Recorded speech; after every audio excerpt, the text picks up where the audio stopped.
Abhishek Bandyopadhyay parachute নিয়ে নেমে পার্টির সিনিয়র নেতাদেরকে ল্যাং মেরে ফেলে দিয়ে পুরো মঞ্চটাই নিজে দখল করে নিজে শো করে নিয়েছে, জনজোয়ার থেকে শুরু করে।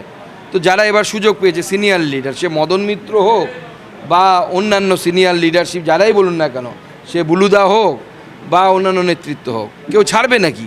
দুদিনকার বাচ্চা ছেলে সে এসে যদি মাতব্বরি করতে শুরু করে তাহলে তো মুশকিল। জনতা যে হারিয়ে দিয়েছে এখনও মনে হয় উনি সেটাকে হজম করতে পারেনি, মেনে নিতে পারেনি, সেই জন্য এখনও অধ্যত্ত, অহংকার, অহমিকা এগুলো সমান তালে চলছে। বিজেপির party office, illegal party office তো বিজেপি তৈরি করেনি।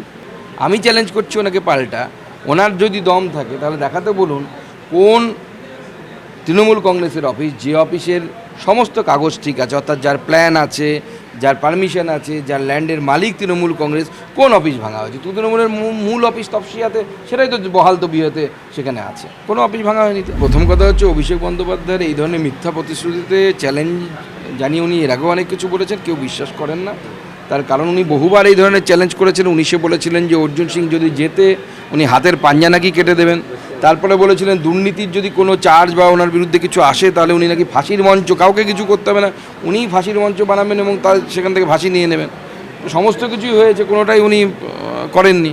ওনার কথাটা কে বিশ্বাস করবে আমি জানি না, সেটা ওরা তৃণমূলের ভেতরের ব্যাপার। কে বিশ্বাস করে যাবে, কে যাবে না, কে অভিষেকের হাত ধরবে, ধরবে না, কে দিদির হাত ধরবে, ধরবে না, আমাদের জানা নেই।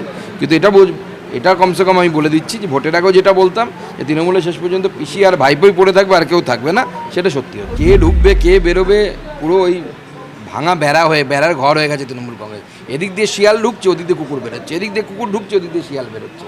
আমাদের ওটা নিয়ে ইন্টারেস্ট নেই কে কোন দিক দিয়ে ঢুকবে, কোন দিক দিয়ে বেরোবে। তবে অভিষেক বন্দ্যোপাধ্যায় যেভাবে চ্যালেঞ্জ করে ফিরে আসার কথা বলেছে, ওনার কথাতেই বোঝা যাচ্ছে যে কেউ যেন ফিরে না আসে। উনি ওটাতেই বলে দিচ্ছেন যে কাউকে ফিরতে হবে না, আমি একাই সম্পত্তি দখল করবো।